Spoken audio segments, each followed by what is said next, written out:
বিসমিল্লাহির রহমানির রহিম। আমরা আপনাদেরকে গত একটা ভিডিওতে বলছিলাম যে আমরা জৈব সার তৈরি করি। আজকে আমরা দেখাবো, আমরা সম্পূর্ণ ভিডিওটা দেখাবো যে আমরা কিভাবে জৈব সারটা তৈরি করি। আমরা জৈব সারটা তৈরি করতে মূলত আমাদের লাগে কাঠের ভুসি। কাঠের ভুসি বলতে আমাদের মাশরুমের নষ্ট স্পঞ্জ, যেটা যেটা আমরা ব্যবহার করার পরে যেটা কোনো আর প্রয়োজন নাই, এই জিনিসটা লাগে। এই স্পঞ্জটা লাগে, এই যে নষ্ট স্পঞ্জটা লাগে। এখানে আমরা ইউজ করি 40% কাঠের ভুসি আর 40% হলো গোবর। এই যে গরুর গোবর আর কি, এই গোবর ইউজ করে 40%।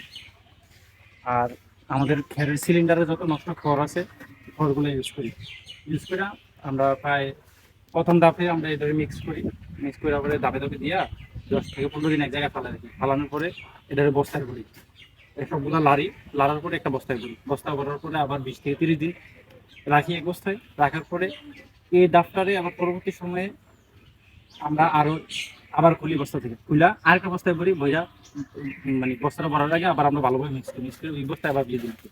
সম্পূর্ণ প্রচেষ্টা আমাদের লাগে একটা জৈব সার তৈরি 55 থেকে 25 দিন, আপনার 65 দিনের মতো লাগে।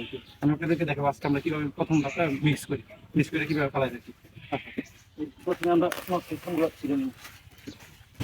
আমাদের খামারের 2 থেকে 3 মাসের মধ্যে যা স্পুন ছিল, যত নষ্ট স্পুন ছিল, প্লাস যে স্পুনগুলো থেকে মাসে শেষ, সবগুলো স্পুন আমরা বিভিন্ন জায়গায় জমা রাখছিলাম।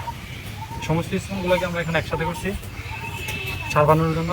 এইগুলাকে আমরা এখন স্পুনগুলো প্যাকেট থেকে পলি থেকে আলাদা করবো। আলাদা করার পরে গোবর দেবো, গোবর দিয়ে খেয়ারের পছন্দ আগেই ছিল, ওগুলো একসাথে মিক্স করে রাইখা দেবো। আলহামদুলিল্লাহ, আমরা আমাদের কাজের প্রায় শেষ পর্যায়ে আজকে অনেকটা সময় পর আমরা এখন আর কয়েকটা প্যাকেট পলিথিনগুলো আলাদা করার পর গোবর এবং সবগুলো একসাথে তুপ দিয়া বুঝা দেবো। তার আগে পলিথিনগুলো আলাদা করে নিয়ে গিয়ে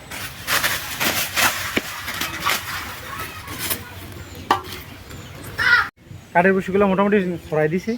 প্যাকেটটা খোলা আলাদা করে শেষ পলিথিন মোটামুটি ছড়াই দিচ্ছি। যত অটর আছে সব এটার মাঝখানে দেবো। গোবর আনছি, এখানে গোবর দেওয়ার কথা ছিল প্রায় 20 থেকে 25 কেজির মতো। আমরা গোবর আনছি 2 কেজি, কারণ আমাদের আজকে আর গোবর নাই। আমরা গোবরগুলা এনে আমরা 5-7 দিন রাখবো, তো 5-7 দিনের মধ্যে বাকি গোবরগুলা এনে অ্যাড করবো ইনশাআল্লাহ। অ্যাড করার পরে পরবর্তী সময় এটা যখন আমরা সবগুলো গোবর রাখার পরে আরও 5-6 দিন রাখবো, রাখার পরে এরপরে এইগুলো আমরা বস্তায় করবো, দেখাবো আপনাদেরকে। এখন আমরা বাকি খেরগুলা এটার মধ্যে, এই পচা খেরগুলো এটার উপরে দেবো, তারপর গোবরটি দেবো। আমাদের দ্বিতীয় ধাপ শেষ। এখন আমাদের হলো মিক্সারের তৃতীয় ধাপ হলো গোবর। আমরা নিজেও খের দিছি, উপরে আমাদের কাঠের বসে নষ্ট স্পুনগুলো দিছি, উপরে আবার খের পচাগুলো দিছি। এখন আমরা গোবরগুলো দেবো। যেহেতু আমাদের এখানে 20 থেকে 25 খারি গোবর দেওয়ার কথা ছিল, এখানে আমরা গোবর আনছি 2 কেজি, কারণ আমাদের আর 2 খারি আমাদের খামারে আর গোবর নাই।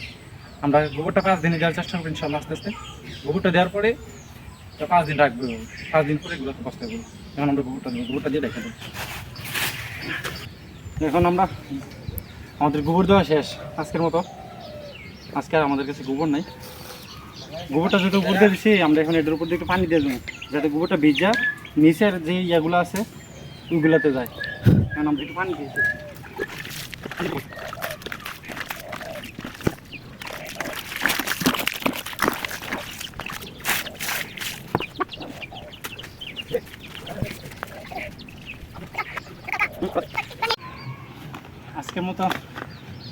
আজকের মতো আমাদের এটার কাজ শেষ। এখন আমরা এটার ঘুরবো, ভালোভাবে ঘুরার চেষ্টা করবো ইনশাআল্লাহ।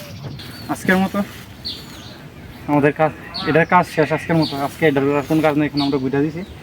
এভাবে 4-5 দিন থাকবে, জাস্ট উদাম করে বুঝা এগুলা তুলে আমরা শুধু গোবর দেবো, না হয় এরকমভাবেই থাকবে। আসসালামু আলাইকুম।